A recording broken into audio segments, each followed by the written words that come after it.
kelas juga udah saya buat. Itu saya akan tunjukkan ke Bapak. Ini yang katakan keyakinan saya itu seperti kita membuat kesepakatan nilai-nilai apa yang mau ditonjolkan sama anak-anak di satu kelas. Itu aja sih Pak. Karakter ini kayaknya. Iya benar Pak, lebih ke sosial budaya karakter budaya kita. Jadi dia menyepakati apa untuk kelas tepat waktu, kalau nggak tepat waktu berapa menit kan nama kan gitu Pak. Jadi setiap anak nanti akan bertanggung jawab kalau kita sepakat berarti dia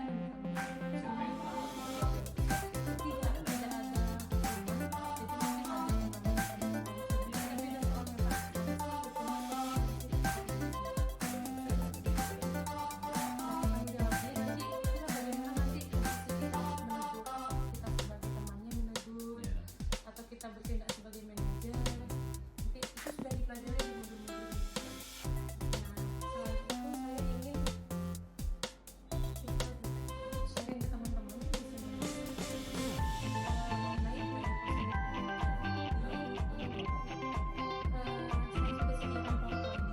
jadi nanti di multimedia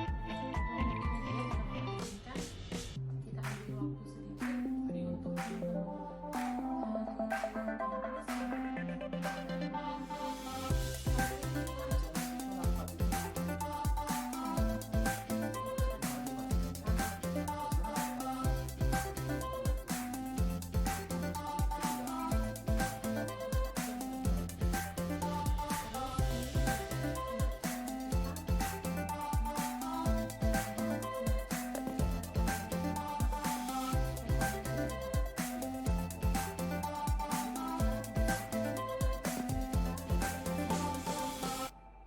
untuk itu yang nanti akan presentasi, tapi masing-masing kita nanti akan kena semua. Saya nanti dibantu.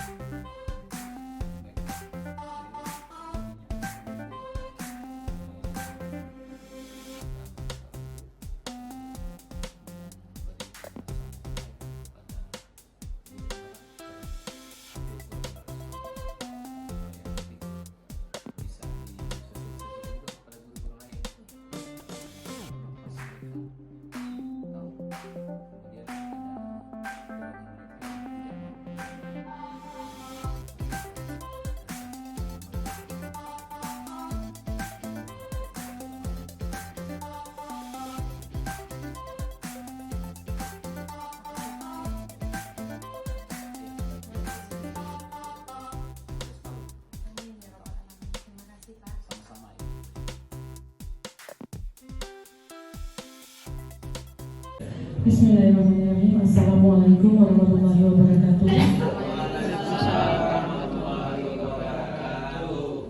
Sampaikan kehadirat Allah Subhanahu wa taala, karena pada pagi hari ini kita dapat berkumpul di ruang multimedia dalam rangka diseminasi atau pengintasan yang merupakan bagian dari aksi nyata saya sebagai calon guru penggerak Angkatan 7 Kabupaten Bintan, Provinsi Kepulauan Riau. Salawat dan salam kita sampaikan kepada junjungan alam Nabi Muhammad Sallallahu Alaihi Wasallam dengan ucapan Allahumma sholli ala sayyidina Muhammad wa ala ali Muhammad. Semoga dengan seringnya lisan kita bersalawat ke atas beliau, kita termasuk umatnya yang mendapatkan syafaat di yaumil akhir. Amin ya rabbal alamin. Pertama dan paling utama, saya mengucapkan terima kasih kepada rekan-rekan sekalian, teman-teman Majelis Guru SMA Negeri 1 Bintan yang telah bersedia meluangkan waktunya mendukung saya dalam kegiatan aksi nyata modul 1.4 mengenai budaya positif di sekolah. Apa sih sebenarnya budaya positif itu? Ada yang berkenan memberikan pendapatnya? Apa yang langsung terlintas di kepala ketika saya berbicara mengenai budaya positif? Apa? Silakan Bu Indah. Budaya positif, yang nama-nama positif itu pasti baik untuk kedepannya, baik untuk yang sekarang ataupun yang akan datang. Jadi budaya adalah merupakan suatu hasil daripada buah budi pikiran manusia, bahwa manusia adalah untuk selalu berpikiran positif dalam segi di sekolah kah, ataukah di rumah, atau juga budaya kita adalah misalnya seperti kita memberi salam atau anak bersalam, itu kan merupakan budaya, hasil daripada buah budi pikiran manusia yang baik sekarang ataupun kedepannya adalah yang bersifatnya positif. Baik sekali, ya bisa disimpulkan bahwa budaya itu adalah nilai, ya Bu ya, nilai yang baik. Budaya positif berarti nilai yang baik yang berada di sekitar kita. Jadi kegiatan-kegiatan kita yang bisa memunculkan keyakinan-keyakinan atau nilai-nilai baik di sekolah ini, itu budaya positif. Oke, kita masuk dulu ke tujuan pendidikan. Teman-teman yang sudah ngulik-ngulik PMM, platform Merdeka Mengajar, pasti sudah tidak asing dengan Ki Hajar Dewantara. Tujuan pendidikan menurut Ki Hajar Dewantara adalah menuntun semua kodrat yang ada pada diri anak agar mereka mencapai keselamatan dan kebahagiaan yang setinggi-tingginya, baik sebagai manusia ataupun sebagai anggota masyarakat.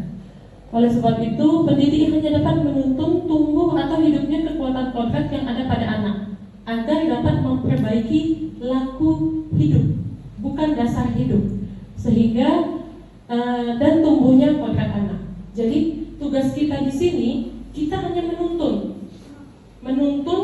bagaimana caranya kita timbulkan budaya positif di sekolah. Gimana caranya menumbuhkan budaya positif? Kita mulai dari lapisan paling kecil. Di mana? Di kelas.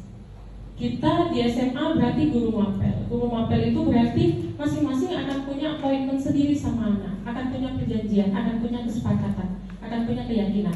Nah, dari situ nanti akan terbentuk suatu lingkungan yang positif kalau di kelasnya sudah baik. Dari lingkungan yang positif itu akan muncul juga sehingga terwujudlah budaya positif. Jika satu sekolah memang budaya positifnya sudah terwujud, maka cita-cita pendidikan nasional yaitu mewujudkan siswa yang mencerminkan profil pelajar Pancasila, maka hal itu juga akan terwujud. Jadi kurang lebih kaitannya dengan tujuan pendidikan menurut Ki Hajar Dewantara seperti itu. Nah, apa sih budaya positif itu? Budaya positif di sekolah yaitu nilai dan kebiasaan di sekolah yang berpihak pada murid. Jangan lupakan kata-kata berpihak pada murid, agar mereka dapat berkembang menjadi pribadi yang kritis, penuh hormat dan bertanggung jawab sesuai dengan profil pelajar Pancasila. Jadi tujuan akhir tetap profil pelajar Pancasila. Bagaimana kita mengembangkan kebiasaan yang mengandung nilai. Misal, Bapak Ibu lewat berjalan menuju kelas, kemudian ada sampah. Sampah pasti secara refleks Bapak Ibu spontan akan menyuruh anak-anak sampah dibuang ke tempat sampah. Nah, itu salah satu kebiasaan yang terkandung nilai. Nilai apa di situ? Nilai kebajikan. Nilai kebajikannya apa? Kebersihan. Nah, itu secara tidak sadar, mungkin teorinya, oh kita baru tahu ini teorinya, tetapi yang kita lakukan sebenarnya sudah mencerminkan itu. Hanya saja kita perlu membiasakan sehingga menjadi sikap, menjadi budaya. Hal ini yang termasuk yang sulit. Kita cukup sabar, stok sabarnya harus banyak untuk membudayakan nilai kebajikan. Seperti itu. Akan saya bahas 7. Ada perubahan paradigma belajar, disiplin positif, kebutuhan dasar manusia, motivasi manusia, restitusi. Ini yang menarik nanti di sini. Restitusi, posisi kontrol guru, keyakinan kelas, segitiga restitusi. Semuanya menarik sih kalau menurut saya karena memang dekat dengan kita. Kita masuk ke perubahan paradigma belajar. Dalam membangun budaya positif sekolah dapat menyediakan lingkungan yang positif, aman, nyaman agar siswa mampu berpikir, bertindak, mencipta dengan merdeka, mandiri dan bertanggung jawab. Kemudian disiplin sangat berkaitan dengan kontrol guru terhadap siswa. Kita bahas dulu yang paling atas.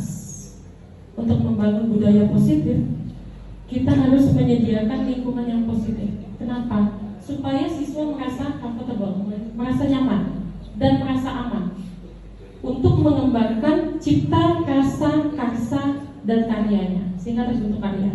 Karena kalau mereka tidak terpenuhi kebutuhannya, itu impossible. Satu saja yang kurang kebutuhan siswa, maka dia tidak akan bisa. Muluk sepertinya ya, tapi memang seperti itulah yang sejatinya diharapkan dari pengembangan kurikulum saat ini. Kita tidak lagi berpegang pada kognitif, tidak, tetapi ada profil pelajar Pancasila. 6 dimensi itu yang akan kita kulik habis-habisan. Mengenai apa? Karakter Bapak Ibu, bukan sekedar pengetahuan, tidak lagi. Kemudian di bawahnya ada disiplin, sangat berkaitan dengan kontrol guru terhadap siswa. Disiplin, apa sih disiplin itu? Berkaitan dengan kontrol guru. Tugasnya pasti mendisiplinkan anak.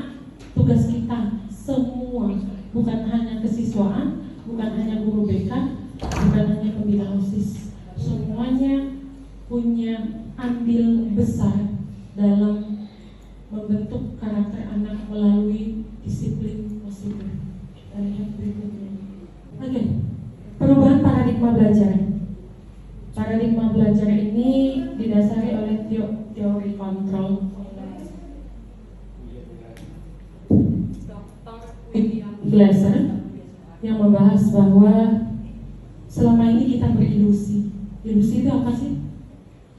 Ilusi apa ya, Bapak Ibu? Imajinasi. Imajinasi kemana? Menghayal. Berarti harapan sebenarnya. Ilusi itu adalah harapan kita atau bayangan kita. Apa selama ini yang kita bayangkan? Guru mengontrol murid, ya kan? Itu bayangan. Nyatanya apa? Tidak, bukan. Yang kedua, ilusi bahwa semua penguatan positif, efektif dan bermanfaat. Apakah iya? Tidak. Ilusi bahwa kritik dan membuat orang merasa bersalah itu akan menguatkan karakter anak. Kita tekan anak itu, apakah karakternya akan menguat? Tidak, kata Ibu mereka langsung. Sebagai yang paham psikologis anak. Kemudian ilusi bahwa orang dewasa memiliki hak untuk memaksa. Dan itu yang sering kita lakukan dalam pembelajaran di kelas secara tidak sadar. Mungkin secara sadar kita akan bilang, saya akan bilang enggak, itu kan tuntutan kurikulum. Alasannya pasti di situ. Padahal kita memang memaksa. Betapa sedihnya kalau udah melihat teori ini. Teori kontrol Stephen R. Covey. Nah, stimulus respon ini apa yang kita lakukan versus teori kontrol tentang dunia. Teori kontrol ini yang seharusnya kita lakukan. Kita memandang bahwa realitas atau kebutuhan kita sama. Sesungguhnya kebutuhan kita tidak pernah sama. 5 dasar kebutuhan kita tidak sama. Proporsi saya untuk bertahan hidup atau untuk mencapai kebahagiaan itu 100%.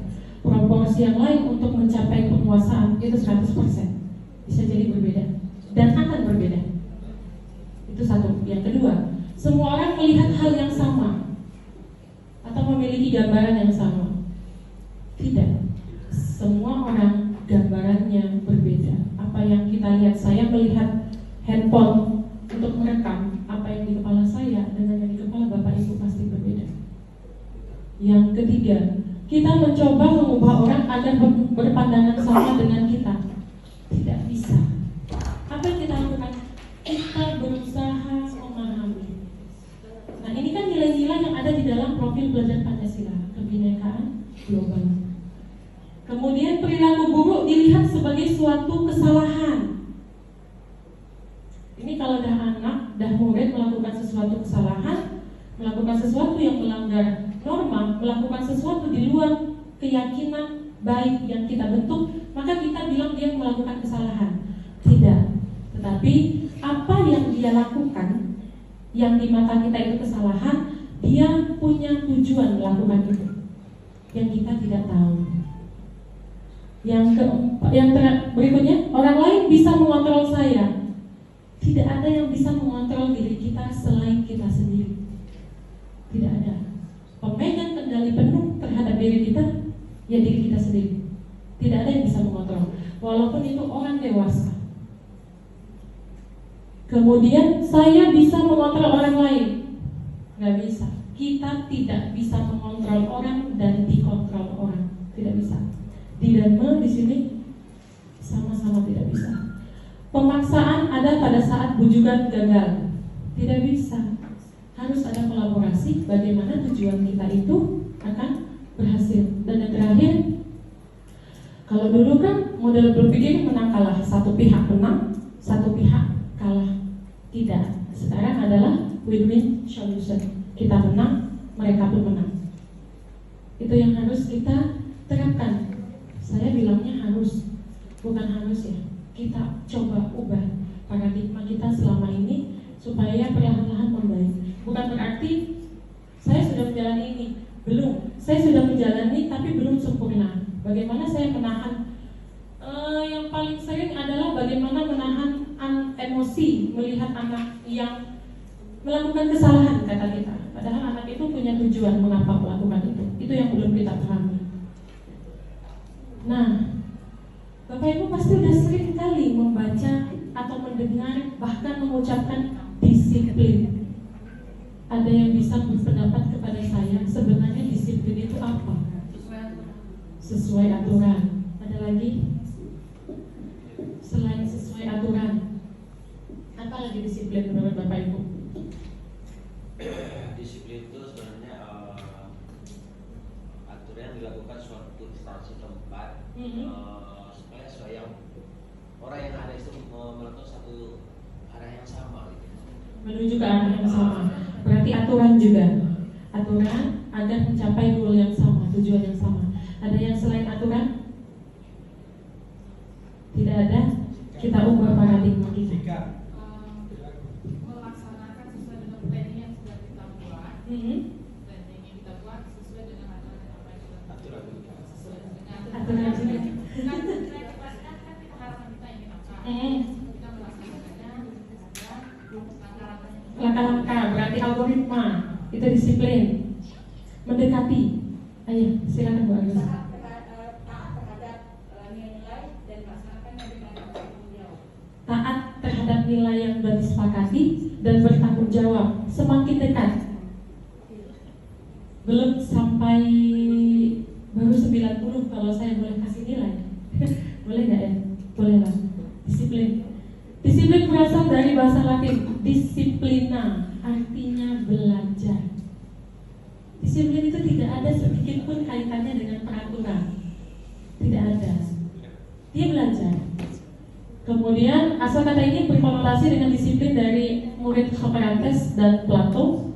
Disiplin membuat orang menggali dirinya, menggali potensi menuju sebuah tujuan. Makanya tadi yang kata Bu Rika ada tujuan, bagaimana kita mencapai ke sana. Saya bilang sudah mendekati apa yang dia hargai, apa yang dia yakini, itu disiplin. Namun dalam budaya kita makna kata disiplin telah berubah menjadi sesuatu yang dilakukan seseorang pada orang lain untuk mendapatkan kepatuhan. Ini yang ada dalam pikiran, termasuk saya. Kalau dibilang kamu ini tak disiplin, itu artinya kita maksud kita adalah kamu ini tak taat, gitu ya, tak patuh. Ada peraturan tapi tidak patuh. Itu maksud kita disiplin. Padahal itu paradigma yang salah. Kecenderungan umum adalah menghubungkan kata disiplin dengan ketidaknyamanan, bukan dengan apa yang kita hargai atau pencapaian suatu tujuan mulia. Jadi kenapa budaya positif ini berkaitan erat dengan disiplin positif? Karena dalam budaya positif ini kita belajar bagaimana kita menumbuh kembangkan karakter atau keyakinan baik yang sudah kita sepakati sehingga lingkungan kita menjadi positif dan akhirnya terwujudlah budaya positif. Base-nya adalah disiplin, tidak ada yang lain. Ini di base-nya, dasarnya. Nah, pengertiannya disiplin adalah kemampuan memerintah diri sendiri dalam mengontrol dan menguasai diri untuk memilih tindakan yang mengacu pada nilai yang kita hargai dengan penuh tanggung jawab tanpa diperintah orang lain. Jadi disiplin itu adalah kemampuan kita mengorganisir diri kita. Bagaimana kita dapat menguasai diri kita dapat mengontrol diri kita tanpa diperintah orang lain. Kita berdiri sendiri, kita merdeka, kita manusia merdeka. Artinya kita tidak dapat dikontrol orang lain. Kita yang mengontrol diri kita. Melalui apa? Melalui nilai-nilai yang udah kita sepakati. Nilai-nilai apa yang dimaksud? Nilai kebajikan. Nilai kebajikan itu apa? Sifat positif manusia yang merupakan tujuan mulia yang ingin dicapai setiap individu. Nah, konteks kita sebagai pendidik, kita menuntut anak disiplin positif menuju ke nilai kebajikan. Nilai kebajikan apa yang mau kita ambil? Yang kita tuju yaitu nilai-nilai dalam profil pelajar Pancasila. Ada 6 nilai dalam profil pelajar Pancasila, 6 dimensi. Yang di dalamnya masing-masing terkandung semua nilai di situ. Yang pertama beriman dan bertakwa kepada Tuhan Yang Maha Esa dan berakhlak mulia. Di situ banyak, ada akhlak, intan dan segala macam. Yang kedua, mandiri. Jadi anak secara mandiri dapat mengontrol dirinya, tidak bergantung kepada orang lain. Yang ketiga, berpikir bernalar kritis. Bagaimana dia memandang sesuatu dengan kritis, dapat menghubungkan pengetahuan-pengetahuan yang ada dengan realita yang ada. Yang keempat, kreatif. Zaman sekarang kalau tidak kreatif memang sepertinya sulit sekali. Yang kelima, berkebinekaan global, artinya mampu menerima segala macam perbedaan. Dan yang terakhir, gotong royong, benar. Bergotong royong, saya juga belum. Bergotong royong, benar. Gotong royong memang ciri khas kita sebagai bangsa Indonesia. Tidak lagi ini. Oke, teori motivasi. Kita masuk ke dalam motivasi. Motivasi itu ada 2, eksternal dan internal. Motivasi yang memiliki tujuan atau disiplin positif adalah motivasi yang berasal dari diri kita atau motivasi internal. Seperti tadi sudah kita bahas di slide awal bahwa yang namanya disiplin positif itu berasal dari diri kita. Kita tidak bisa dikontrol orang. Kita yang mengontrol diri kita. Kita yang menguasai diri kita. Makanya motivasi yang terbaik itu adalah motivasi internal. Dalam kasus-kasus yang kita hadapi di sekolah, banyak sekali kita lihat perilaku-perilaku anak. Ya, ada anak yang melakukan sesuatu untuk menghindari hukuman atau ketidaknyamanan. Jadi, kalau dia tidak melakukan itu, akan ada sanksi, akan ada hukuman. Jadi dia harus melakukan itu. Itu namanya motivasi yang berasal dari luar atau eksternal. Ada yang mendasari. Pertanyaan yang mendasarinya adalah apa yang akan terjadi kalau saya tidak melakukannya? Kemudian yang kedua, motivasi untuk mendapatkan imbalan. Entah itu dari lembaga ataupun dari orang lain. Kalimat dasarnya apa? Kalau saya berbuat itu, saya dapat apa? Ini juga motivasi eksternal. Pasti ada orang ketiganya yang akan mendukung si anak untuk melakukan motivasi ini. Jadi ini juga bukan yang cerdasnya. Yang baiknya adalah yang paling bawah, untuk menghargai diri sendiri. Saya akan menjadi orang seperti apa ya bila saya melakukannya? Jujur, misalnya dia melakukan nilai kebajikan kejujuran. Dia akan sadar sendiri, berdialog dengan dirinya, saya akan menjadi apa ya kalau saya selalu jujur. Dia akan bisa menemukan jawabannya. Jadi motivasi yang paling baik adalah motivasi yang paling bawah, motivasi internal, yaitu yang merupakan tujuan disiplin positif. Oke, kita beranjak ke hukuman dan konsekuensi. Mungkin Bapak Ibu biasa ya mendengar kata hukuman, begitu juga konsekuensi. Mungkin kita juga sering, oh bukan, saya yang sering menghukum anak selama ini. Sedikit-sedikit hukum, sedikit-sedikit hukum. Kita lihat kasus. Iva kurang menguasai pelajaran matematika. Sengaja saya ambil pelajaran saya, sehingga pada saat pelajaran tersebut berlangsung, dia lebih banyak berdiam diri atau menggambar di buku pelajarannya. Pada saat guru matematikanya, Pak Seno, menanyakan pertanyaan, Iva menjadi gagap. dan tidak sengaja menjatuhkan tasnya dari kursi, serta tiba-tiba menjadi gagap saat berupaya menjawab yang tadi menjadi gugup ya. Seluruh kelas pun tertawa melihat perilaku Iva yang berbicara tergagap dan terkejut tersebut. Pak Seno pada saat itu membiarkan saja teman-teman Iva menertawakan Iva yang tergagap dan malu luar biasa. Dan malahan minta Iva untuk maju ke depan dan berdiri di depan kelas sambil menunjuk hidung karena tidak bisa menjawab pertanyaan Pak Seno. Kelas makin gaduh. Anak-anak pun tertawa melihat Iva di depan kelas memegang ujung hidungnya. Lucu. Pertanyaan pertama, apakah Anda setuju dengan tindakan Pak Seno terhadap Iva? Setuju tidak, Bapak Ibu? Atau Bapak Ibu pernah melakukan ini di kelas? Tentu tidak. Alhamdulillah. Kenapa Bapak Ibu tidak setuju dengan tindakan Pak Seno terhadap Iva? Karena membiarkan teman-temannya menertawakan Iva sehingga Iva menjadi malu, bagian dari bullying. Yang kedua, menurut Anda tindakan Pak Seno terhadap Iva itu hukuman atau konsekuensi? Menurut Anda, menurut Bapak Ibu, tindakan Pak Seno tadi itu termasuk hukuman atau konsekuensi? Hukuman. Kenapa? Karena membuat malu Iva. Konsekuensi tidak membuat malu kan? Oke, kita lihat perbedaan hukuman dan konsekuensi. Aduh, gak nampak ya?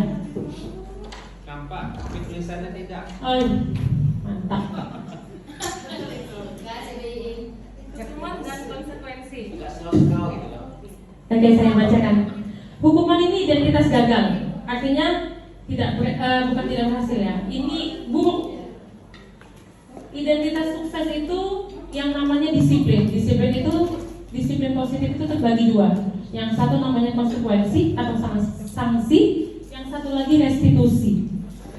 Sabar, kita pelajari tiga-tiga ini. Mohon maaf, saya agak menyita waktu. Hukuman itu sesuatu yang menyakitkan yang harus terjadi. Saya bacakan saja. Kalau konsekuensi, sesuatu itu harus terjadi. Restitusi itu pilihan. Kita bahas dulu mengenai dua ini ya. Hukuman itu tidak nyaman untuk murid dalam jangka waktu panjang. Sedangkan konsekuensi tidak nyaman juga, tapi dalam jangka waktu pendek. Sudah mulai dapat kenapa yang tadi Pak Sen melakukan adalah hukuman? Bukan sebenarnya. Untuk hukuman korbannya mendapatkan keadilan. Korban dalam tanda petik. Untuk sanksi atau konsekuensi korbannya bisa diabaikan. Kemudian hukuman anak akan menjadi tersakiti, jelas. Kalau konsekuensi tidak tersakiti tetapi tidak nyaman, tidak sampai tersakiti. Kemudian hukuman perilaku pasif agresif meningkat. Konsekuensi penguatan hanya bertahan dalam jangka waktu pendek. Kemudian kata-katanya, kalau hukuman anak akan diingatkan dengan begini. Peraturannya adalah apa? Kamu tahu kan peraturan itu hukuman. Kalau konsekuensi, kita akan bertanya kepada anak, apa peraturannya nak? Akan beda. Anak akan bercerita. Tetapi kalau hukuman itu adalah vonis, berbeda. Hukumannya ini kan, kamu tahu kan? Langsung seperti itu. Itu beda hukuman dengan konsekuensi. Yang terakhir, anak akan membenci peraturan. Hukuman. Konsekuensi, anak akan menghormati peraturan. Untuk lebih jelasnya, kita lihat di sini. Kita lihat ini. Ini silakan Bapak Ibu jawab. Hukuman atau konsekuensi? Yang pertama, lari mengelilingi lapangan basket 2 kali karena terlambat hadir di sekolah. Hukuman. Oke. Membersihkan coretan yang dibuat di papan tulis. Konsekuensi. Murid diminta untuk push up 15 kali karena tidak menggunakan masker ke sekolah. Hukuman. Mengganti kertas tugas teman yang dicoret-coret. Konsekuensi. Berjemur di lapangan basket pukul 12 siang karena mengobrol dengan teman. Hukuman. Murid diminta bertelanjang kaki sepanjang hari karena tidak menggunakan sepatu warna hitam sesuai peraturan sekolah.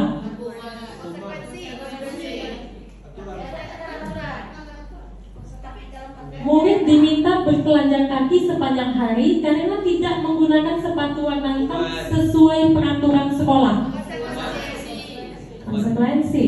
Tidak nyaman untuk anak dalam jangka waktu panjang, itu hukuman. Konsekuensi. Dalam jangka waktu pendek. Terakhir, berdiri di depan kelas sambil mengangkat kaki satu karena tidak bisa menjawab pertanyaan. Hukuman. Berarti yang ini tadi konsekuensi.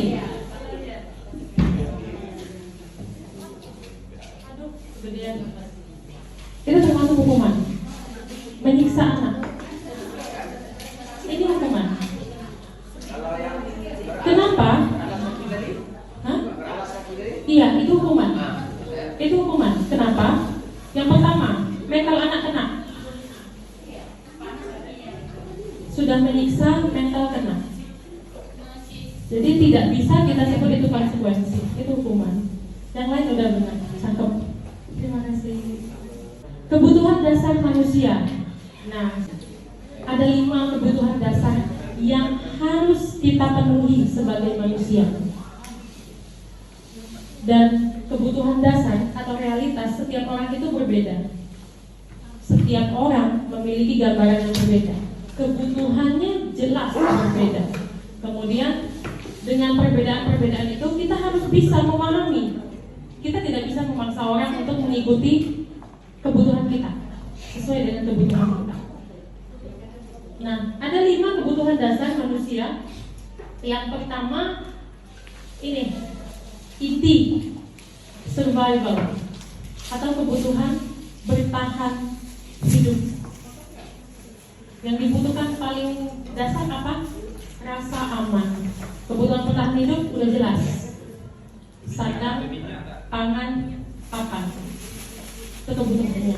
Yang kedua, cinta kasih atau diterima, love and belonging. Kebutuhan untuk diterima.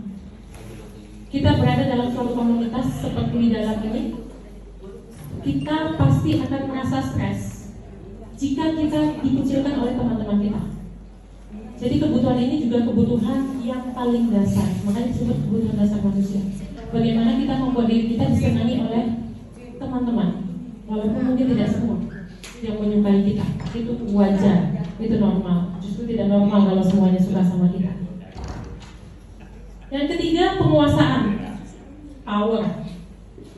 Nah, anak-anak yang pengen kebutuhan powernya ini diakui biasanya anak-anak yang aktif, yang suka memimpin. Jadi kalau Bapak Ibu lihat anak-anak kita yang suka tampil, itu biasanya kebutuhan powernya besar. Kemudian kebebasan, freedom. Kebebasan ini berarti dia bebas untuk menentukan pilihan, tidak didikte. Ingat tadi bahwa kontrol diri berada pada diri kita masing-masing. Teori kontrol tadi. Terakhir, kesenangan, fun. Ini rasanya semua manusia pasti butuh ini. Bermain, tertawa, apalagi ya yang sekitar situ, fun. Kita lihat kasus. Ibu Ani, guru kelas 5 di SD Pelita Hati, sedang bingung menghadapi ulah satu murid di kelas, Agus.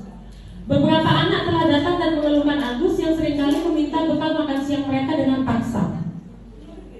Jika Anda menghadapi situasi seperti Bu Ani, kita menjadi Bu Ani, apa yang akan Anda lakukan?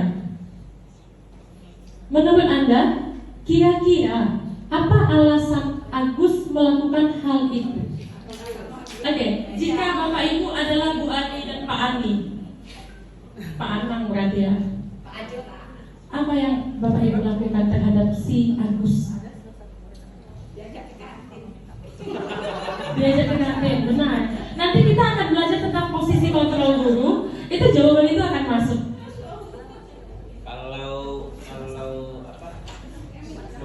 Sebelum kita belajar ini, otomatis kita mewarnai gini. Jadi kalau yang sebenarnya kalau aturan ini kita akan melihat ada apa nak?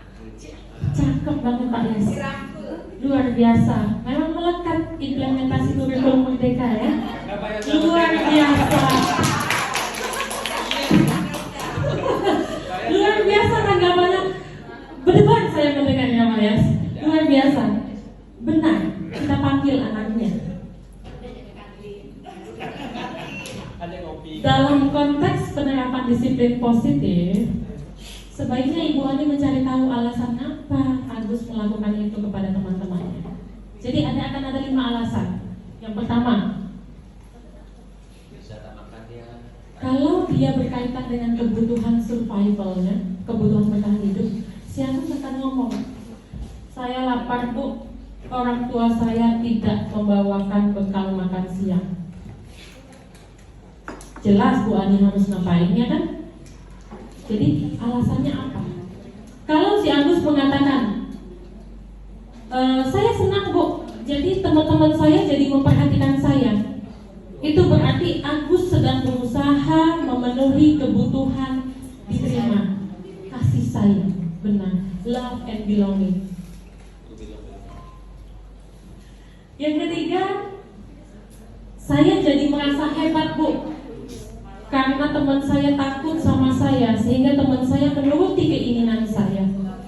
Itu berarti pengakuan atau penguasaan, power.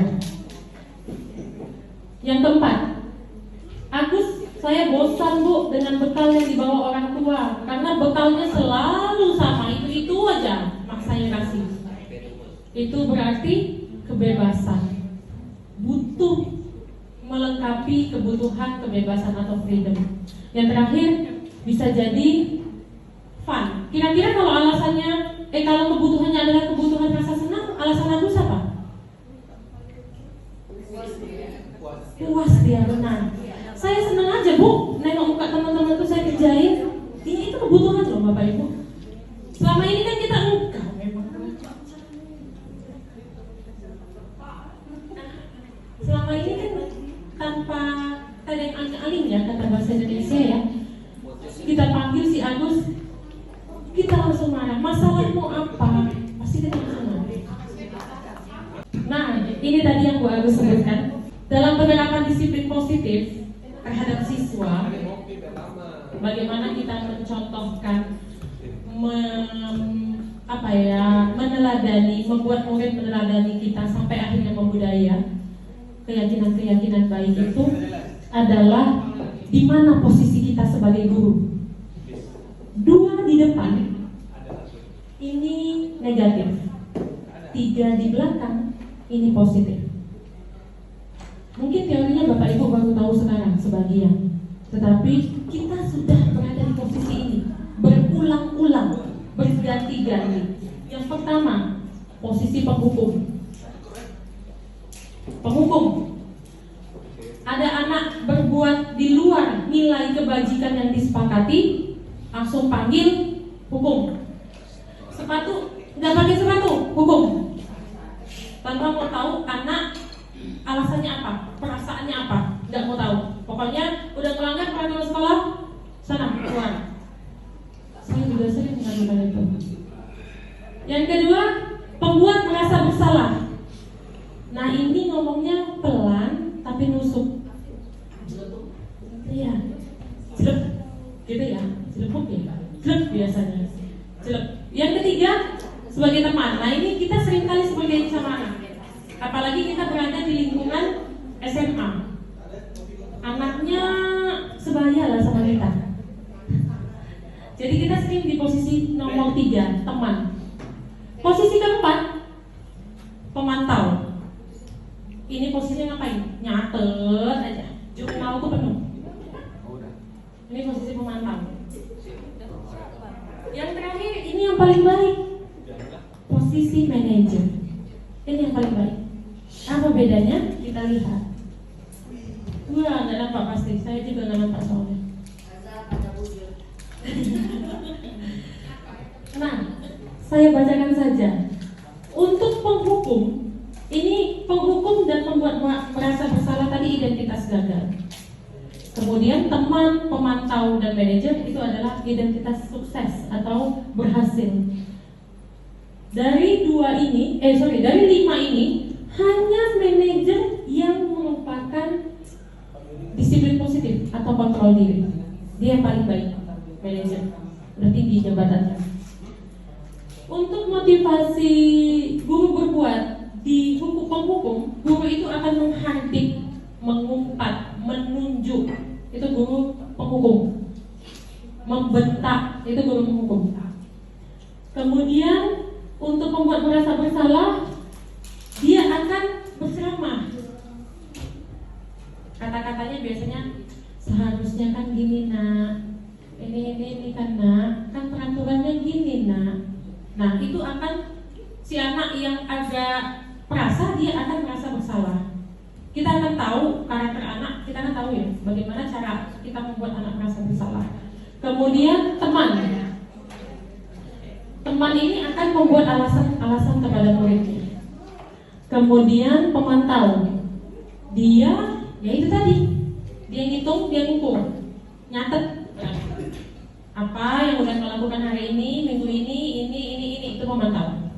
Manajer, dia akan berbuat untuk mengajukan pertanyaan-pertanyaan. Anak dipanggil, akan ditanya pelan dari tahap paling bawah sampai anak akan nyaman.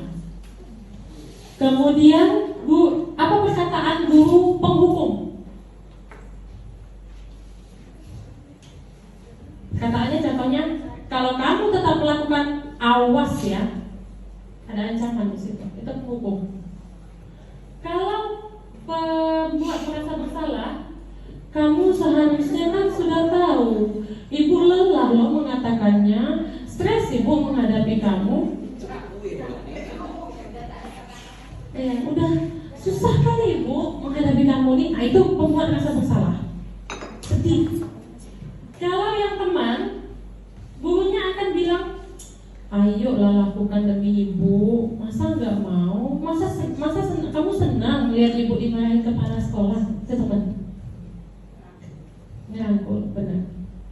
Kalau si pemantau, peraturannya apa? Dia pemantau, dia akan nanya seperti itu.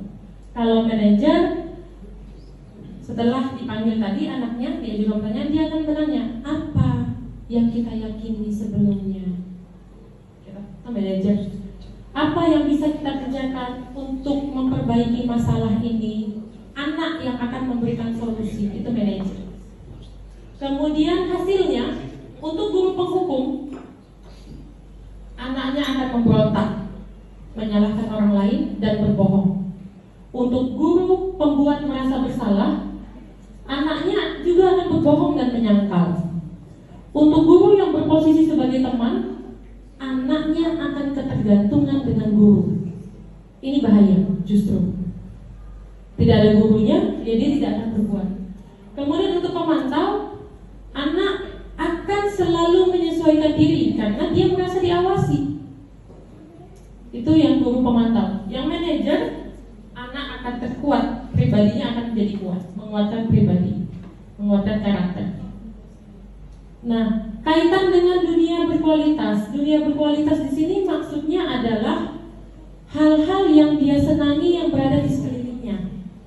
Apakah itu benda-benda yang dia sukai atau orang-orang yang dia cintai. Itu itu dunia berkualitas. Untuk guru penghukum, murid akan meletakkan guru penghukum itu di luar dunianya. Dia nggak akan mau masukkan guru itu ke dalam dunianya. Jadi murid itu tidak akan meletakkan guru itu di hatinya. Seperti itulah, tidak ada kaitan sama sekali. Kalau guru pembuat merasa bersalah, murid itu akan meletakkan guru itu di dalam dunianya. Diletakkan gitu aja, ada kehadirannya gitu aja. Kemudian kalau teman, murid itu akan meletakkan guru di dalam dunianya itu sebagai orang yang sangat penting. Artinya apa? Kalau gurunya nggak ada, dia akan jatuh karena ketergantungan. Bahaya, makanya saya bilang tadi. Untuk 1-2 kasus dia akan berbahaya. Kalau pemantau, murid mengatakan guru itu peraturan dan hukumnya di dalam dunia berkualitas dia. Kalau manajer, murid akan meletakkan dirinya sebagai individu yang positif dalam dunianya. Jadi beda-beda bagaimana murid menempatkan diri. Untuk perkataan murid, untuk guru penghukum, dia akan ngomong, biarkan aja lah ibu itu, nanti dia juga akan marah-marah lagi. Itu perkataan murid, tanggapan murid terhadap gurunya. Untuk guru yang berlaku sebagai pembuat merasa bersalah, murid akan berkata, maaf bu, maafkan saya.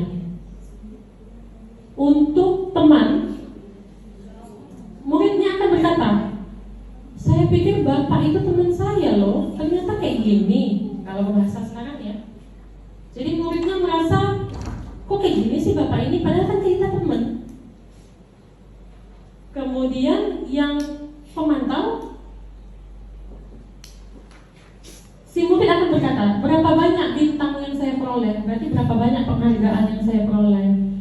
Kalau dia melakukan kegiatan di luar nilai keyakinan yang baik itu, dia akan nanya hukumannya, berapa banyak kertas yang harus saya tulis. Itu. Kemudian manajer, bagaimana caranya saya bisa memperoleh teladan. The manager. Seperti itu.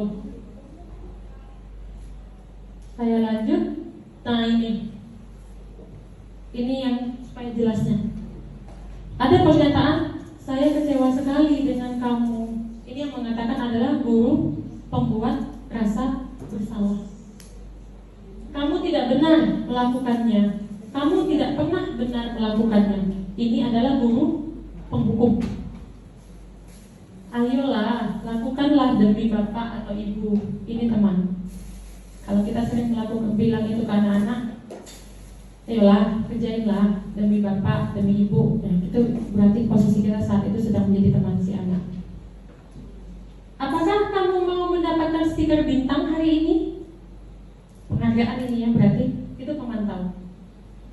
Bagaimana kamu bisa menyelesaikan masalah ini? Itu manajer. Dia mencari solusi. Nih, kamu terus yang terakhir. Kamu selalu yang paling terakhir. Ini penghukum. Saya rasa jelas. Penghukum, pembuat rasa bersalah, teman, pemantau, manajer. 5 posisi kita. Posisi yang paling baik adalah posisi ketika kita bisa menjadi seorang manajer. Karena pada saat kita menjadi manajer, maka posisi pemantau dan posisi teman itu akan ikut melekat. Kita tidak bisa kaku juga kan, pasti ada saat-saat tertentu kita menjadi teman dia, supaya dia bisa nyaman sama kita. Jadi posisi yang paling baik adalah posisi manajer. Semoga kita tidak berada di posisi ini.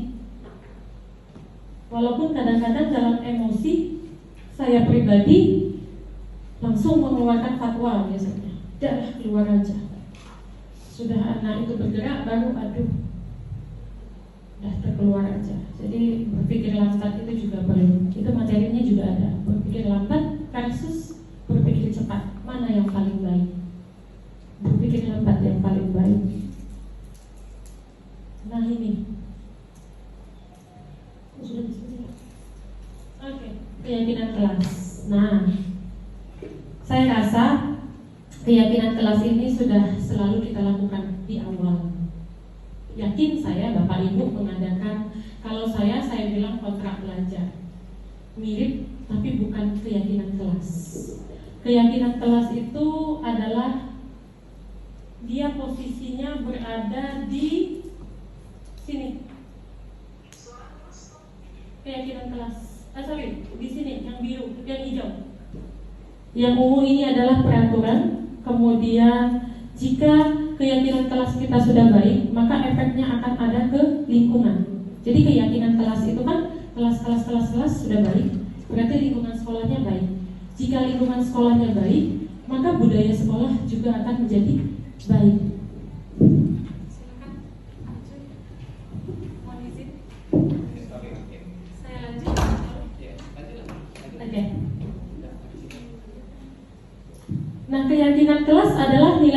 kebajikan atau prinsip universal yang disepakati bersama secara universal. Lepas dari perbedaan agama, suku, negara, dan bahasa. Gosen 1998 menyatakan suatu keyakinan akan lebih memotivasi seseorang dari dalam, sehingga seseorang itu akan lebih senang menjalankan keyakinannya daripada mengikuti perintah. Itu keyakinan kelas. Keyakinan kelas ini bukan peraturan Bapak Ibu, beda. Keyakinan kelas ini nilai. Jadi begini, misal kalau saya kan bilang kontrak belajar saya itu ada salah satunya, misal saya tidak mau kelas dalam keadaan kotor. Itu peraturan. Keyakinan kelas artinya apa? Kita membuat kalimatnya menjadi kalimat positif. Kelas jangan kotor, jangan itu kan negatif.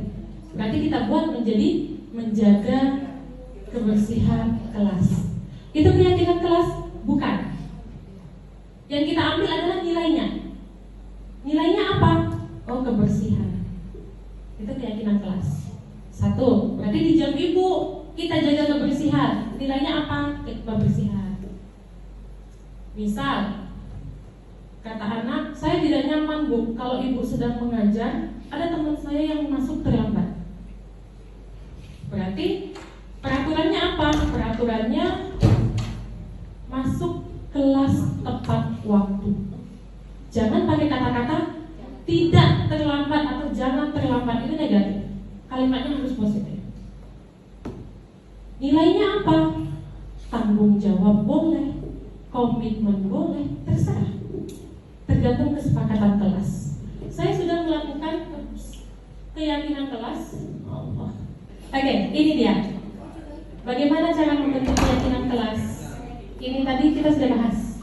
Keyakinan kelas itu lebih bersifat abstrak, dia bukan peraturan. Yang kedua, pernyataan universal. Tadi kebersihan, komitmen, tanggung jawab itu kan universal. Kemudian dibuat dalam bentuk positif, tidak usah terlalu banyak. Kita nggak usah muluk. 5 nilai saja atau 3 nilai saja bisa kita budayakan di diri anak. Wow, itu udah luar biasa Bapak Ibu. Bayangkan, apakah akan jadi apa lingkungan kita? Bagaimana budaya positif itu akan menguat-nguat keluar dari lingkungan sekolah kita. Luar biasa, saya merinding ngomongnya. Kemudian keyakinan kelas itu dibuat oleh semua warga. Jadi semua harus sepakat. Tidak ada yang sepakat. Misal, diperkenalkan masuk kelas lambat 10 menit. Ada yang nggak sepakat 1 orang, nggak boleh. Nggak jadi keyakinan kelas ya. Dia harus sepakat semua. Kemudian keyakinan kelas ini bersifat fleksibel. Bisa jadi, misal anak sudah terbudaya ini, wah, Bu Nurul masuk kelas harus bersih. Dia udah membudaya. Jadi kita nggak perlu mengingatkan lagi, nggak perlu lagi kita mengulang setiap masuk. Itu bisa dicoret, ganti dengan keyakinan yang baru. Jadi dia akan budaya tumbuh, anak pun positif. Karena yang kita kejar adalah 6 dimensi profil pelajar Pancasila, bukan melulu pengetahuan atau kognitif. Nah, ini tadi contoh-contohnya. Selalu kembalikan buku ke tempatnya, tanggung jawab, jangan mengganggu orang lain, itu menghormati orang lain dan lain sebagainya. Saya sudah melakukan keyakinan kelas di 2 kelas. Di kelas 12 IPS 1 dan 11 MIPA. Ini video di 11 MIPA, keyakinan kelas. Jadi posisinya adalah, ini saya cepatkan aja, anak saya berikan kertas warna-warni. Kenapa warna-warni? Supaya terlihat menarik saja sebenarnya. Kemudian saya sediakan 1 styrofoam tempat anak meletakkan. Anak akan antusias pada saat dia seperti ini. Mana ya? Nah, pada saat dia menempel itu, dia akan membaca sekalian punya teman-temannya. Dari pengalaman 2 kelas yang sudah saya lakukan, dari kata-kata menuliskan lebih dari 1. Jadi betapa banyak sebenarnya yang ingin mereka lakukan, yang selama ini tidak saya wadahi. Jadi selama ini saya masuk di awal semester itu saya menjabarkan peraturan saya. Gini ya nak, gini ya nak, gini ya nak. Si anak nggak bisa ngapa-ngapain. Nah pada saat saya membuat keyakinan kelas, betapa antusiasnya. Berusaha untuk mengungkapkan apa yang dia rasa, apa yang dia mau. Supaya ibu nggak marah-marah terus bu, supaya ibu nggak ngomel terus bu, gitu kata anak.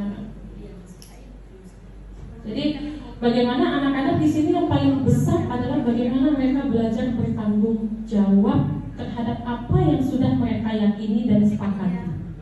Itu segitiga restitusi. Pernah? Sebagian sudah pernah dengar? Pak Yes kayaknya pernah dengar. Segitiga restitusi adalah proses menciptakan kondisi bagi murid untuk memperbaiki kesalahan mereka, sehingga pada saat mereka kembali ke komunitasnya, karakter mereka akan lebih kuat, karakter positif yang jelas, bukan karakter negatif. Nah, melalui restitusi, guru dapat membantu murid menjadi lebih memiliki tujuan. Kemudian terbentuk disiplin positif dalam dirinya, belajar positif. Ingat, disiplin bukan taat, tetapi belajar. Disiplin positif serta memulihkan dirinya setelah berbuat salah. Kemudian segitiga restitusi ini juga membantu murid untuk jujur pada dirinya, mampu mengungkapkan apa kegiatannya, apa perilakunya yang telah melanggar nilai-nilai kebajikan yang telah disepakati. Ini segitiga restitusi. Kemudian melalui segitiga restitusi, kita tidak memaksa. Kita belajar mendengarkan anak. Kita mendengar penawaran dari anak, bukan kita yang maksa. Ini segitiga restitusi. Saya lanjut dulu. Nah, kenapa disebut segitiga? Karena punya 3 sisi.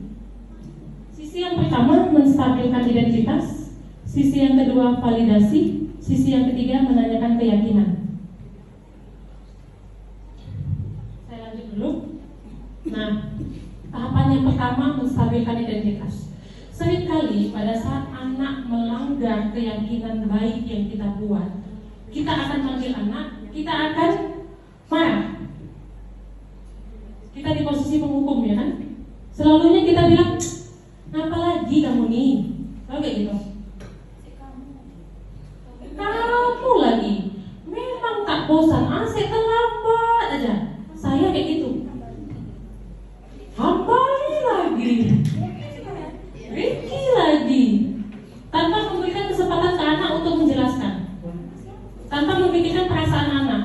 Dia sama dengan kita, berangkat dari rumah mungkin dalam keadaan habis dimarahin orang tua, di jalan mungkin sedang seperti ini, seperti itu, jatuh dan lain sebagainya.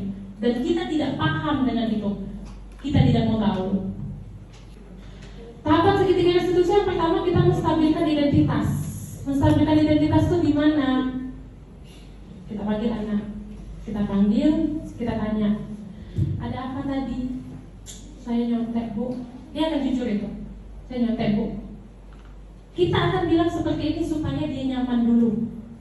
Gak apa-apa. Biasa itu. Setiap orang melakukan kesalahan. Ibu juga pernah melakukan kesalahan. Nah hari ini kamu yang melakukan kesalahan berarti ya. Iya bu. Saya sudah melakukan ini juga di kelas 12. Kita bisa bilang, kita gak usah cari lah siapa salah, siapa benar. Kita bisa menstabilkan dia. Akhirnya kita mau mendengarkan dia. Yang kedua, validasi tindakan yang salah. Jadi pada saat dia ngaku, iya bu, saya nyontek. Kita nggak ujung-ujung langsung, tuh kan memang nyontek dari tadi nih, nggak gitu. Tapi kita nanya, kenapa bisa nyontek? Apa yang membuat kamu nyontek? Dia akan cerita, coba cerita sama ibu. Dia akan cerita, ini bu, begini, begitu. Saya nonton bola, saya tidur malam, nggak sempat belajar. Begitu. Selesai. Yang ketiga, kita menanyakan keyakinan. Nah, kalau kita sudah buat keyakinan kelas tadi, kita bisa hubungkan. Nah, kamu melanggar keyakinan yang mana? Jujur bu, karena saya nyontek, berarti saya nggak jujur.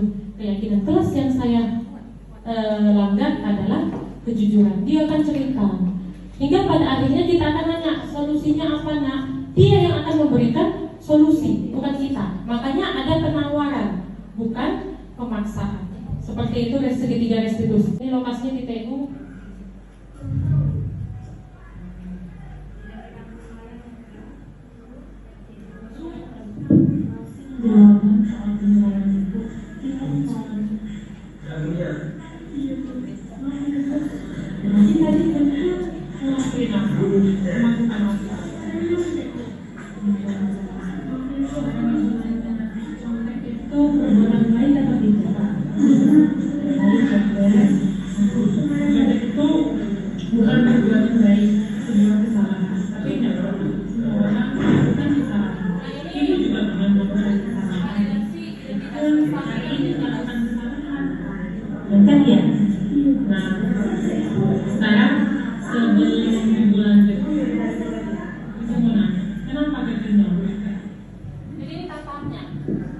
Ini baru tahap pertama menstabilkan identitas. Videonya agak panjang karena si kakak ceritanya agak panjang, sekitar 16 menit. Demikian selesai. Kira-kira Bapak Ibu ada yang menanya berkaitan dengan disiplin positif, kemudian keyakinan kelas, segitiga restitusi, perbedaan hukuman dengan konsekuensi, kemudian ada juga restitusi, kemudian ada tujuan pendidikan. Kita sama-sama belajar karena saya juga coaching di sini, bukan instruktur. Kalau nanti saya tidak bisa jawab, instruktur benerannya udah datang di depan. Oke, Bu Rinda. Saya nggak bisa ngasih mic. Nggak apa-apa. Bu Nurul tadi kan ada topiknya mengenai masalah hukuman dan konsekuensi. Nah, di dalam kalau misalnya hukuman itu, misal ya, contoh ya. Ini kan udah ada peraturan sekolah ini. Tadi kan seperti tadi ada peraturan sekolah. Nah, anak itu melanggar peraturan tersebut. Misalnya, oke deh, kamu cari daun kering 50 daun kering. Nanti daun kering itu kamu masukkan ke tong sampah yang ada di depan kelas kamu. Nah, sebelumnya kita tuh sudah menyampaikan ke anak, kamu kalau misalnya terlambat, tidak ikut senam, nanti konsekuensi kita ambil daun Bu, terlambatnya 10 menit 50 daun, 20 menit sekian kelipatannya lah gitu ya, ataupun dari 4 kelipatan. Nah, bagaimana kita menentukan yang namanya membedakan antara hukuman dengan konsekuensi kalau di dalam hari-hari kita di sini? Terima kasih. Terima kasih. Bu Nurul. Saya coba jawab sependek yang saya tahu. Jadi perbedaan hukuman dan konsekuensi itu terlihat dari waktu. Kalau konsekuensi kita sudah ada keyakinan tadi, seperti yang Bu Rinda. Kalau terlambat 10 menit 10 live, 10 menit 20 live, itu konsekuensi. Tetapi kalau hukuman, anak terlambat, kita tak ada bilang apa-apa, kita kasih ganjaran yang menyakiti anak dan mendadak sifatnya. Misal terlambat 10 menit 10 kali lari lapangan, itu hukuman. Tetapi jangan salah, misal anak terlambat jam pertamanya misalnya PJOK ya, olahraga. Si anak terlambat, katakanlah 15 menit. Terlambat ya, kata guru PJOK. Kamu harus menerima konsekuensi dari apa yang kamu lakukan. Teman kamu udah mutar di lapangan, kamu keliling lapangan. Teman kamu 2 kali, kamu 3 kali. Itu konsekuensi. Tetapi pada saat anak di dalam kelas, dia terlambat 15 menit, kita suruh dia lari di lapangan 2-3 kali, itu hukuman. Jadi tergantung situasi dan kondisinya seperti apa. Siapa yang memberi hukuman itu juga hukuman.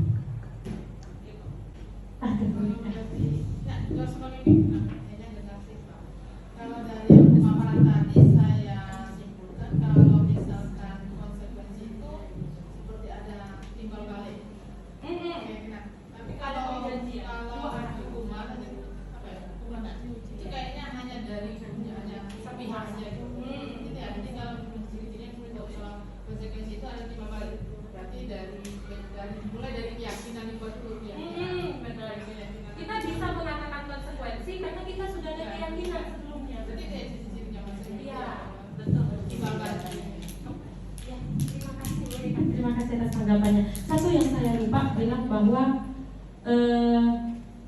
anak yang menurut kita nakal itu agak sulit mengucapkan ini.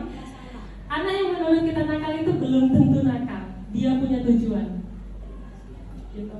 Kita seringkali kan nengok anak nggak mau nulis nakal kata kita, nggak mau ini nakal, tidak. Dia lagi berusaha memenuhi salah satu dari 5 kebutuhan dasarnya.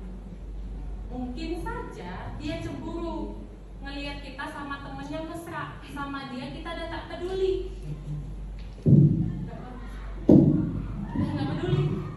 Jadi dia berulah supaya apa? Dia memenuhi kebutuhan love and belongingnya, kebutuhan untuk diterima, kebutuhan untuk dicintai, kebutuhan untuk diperhatikan. Bisa jadi. Jadi tidak ada yang namanya anak nakal. Yang ada adalah anak yang kebutuhannya tidak lengkap. Sulit sekali ini menurut saya. Bagaimana kita harus meluangkan waktu untuk mengajak anak berdialog. Untuk berdialog kayaknya kita bisa belajar dari pakarnya, Ibu Heni, sebagai orang yang sangat mengerti psikologis ya. Walaupun kita mungkin sebagai guru juga sudah ada ilmu psikologi anak, tetapi beliau pasti lebih dalam lagi. Ada lagi Bapak Ibu? Tidak ada? Oh iya, silakan Pak Ibu. Mohon maaf saya belakangi loh. Assalamualaikum warahmatullahi wabarakatuh. Waalaikumsalam warahmatullahi wabarakatuh. Sangat menarik sekali dan ini merupakan untuk membuat paradigma kita tentang pelaksanaan pembelajaran yang sama ini kita lakukan. Saya sudah menerangkan tentang apa yang disampaikan tadi keyakinan kelas ya. Apakah sama dengan kesepakatan kelas? Itu satu. Yang kedua, apakah dalam konteks keyakinan atau dalam konteks kesepakatan itu kita memasukkan tadi konsekuensi atau hukuman atau sanksi? Terima kasih. Berdasarkan teori yang saya ketahui, kemudian dari beberapa kolaborasi dengan teman-teman CGP dan Fasil serta instruktur dan pengajar praktik, karena ada 3 pendampingan. Yang pertama tadi keyakinan dengan kesepakatan. Tidak, keyakinan itu justru muncul dari kesepakatan. Jadi seringkan bahwa keyakinan itu mirip dengan kesepakatan. Jadi berarti keyakinan itu rumusan kesepakatan. Ya. Yang kedua, perlukah memberikan hukuman? Saya melakukannya berdasarkan teori. Jadi waktu itu di teorinya bilangnya seperti ini. Waktu kami kolaborasi, kita tidak perlu menyebutkan konsekuensinya apa, karena balik lagi solusi itu dari anak, biar dia yang milih. Misal 3 kali nggak buat tugas, sekali berarti kita panggil restitusi, 2 kali restitusi, 3 kali pun akhirnya restitusi. Tapi di waktu kita bikin keyakinan kelas itu, kita udah kasih kesepakatan bahwa nak 3 kali kamu langgar, tidak sekedar ibu panggil restitusi, ada konsekuensi yang harus kamu terima. Anak nanya, konsekuensinya apa Bu? Oh itu antara kita berdua nanti. Kalau kamu pengen tahu, berbuatlah. Wih, ibu mana mau? Seperti itu.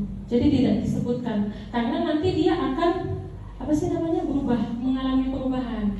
Bisa jadi pada saat kita menyepakati itu konsekuensi, pada waktunya jatuh tempo itu menjadi hukuman. Jadi seperti itu. Begitu Pak Yuri. Terima kasih Pak Yuri. Ada lagi teman-teman? Silakan Pak Yas. Terima kasih semua teman-teman. Jangan susah-susah Pak Yas. Dan ini adalah pengalaman aja di antara konstitusi dengan hukuman. Dari awal pertama masuk kelas itu, kita ada 1 semester misalnya buat tugas sekian. Yang harus kalian bawa ini, ya setiap masuk dibawa. Setelah berjalan minggu pertama, mana bukunya Pak? Lupa Pak, ada.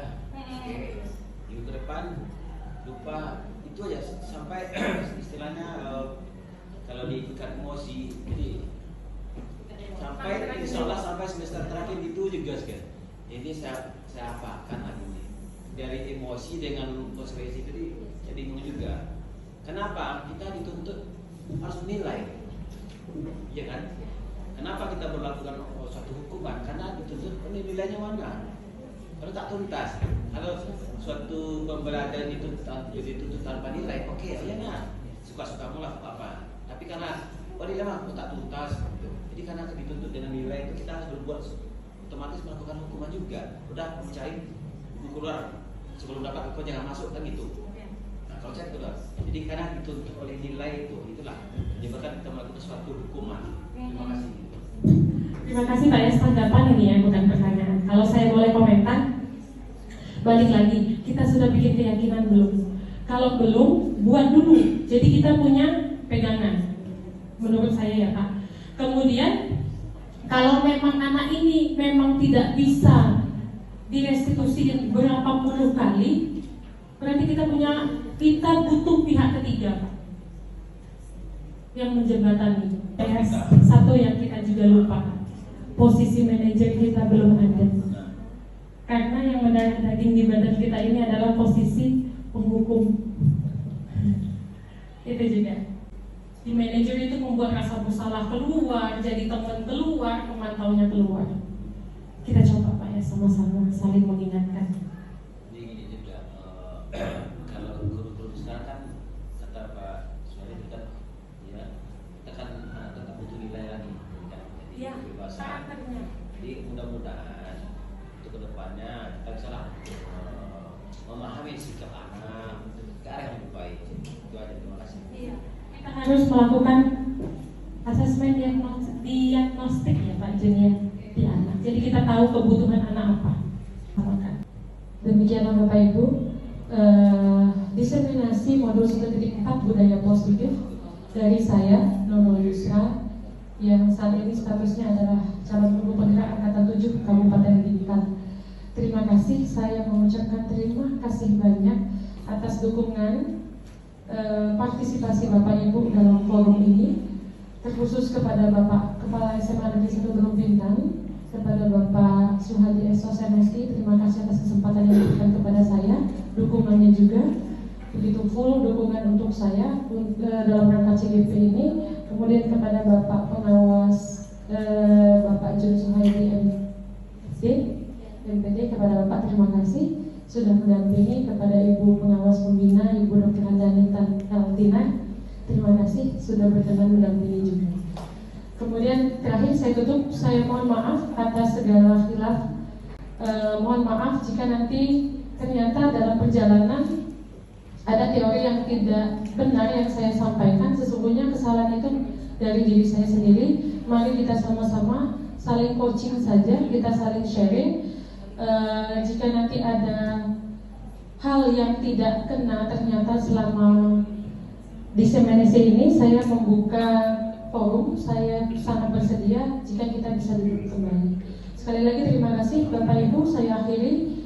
Saya nggak bisa bikin pantun, jadi saya akhiri biasa saja. Wassalamualaikum warahmatullahi wabarakatuh.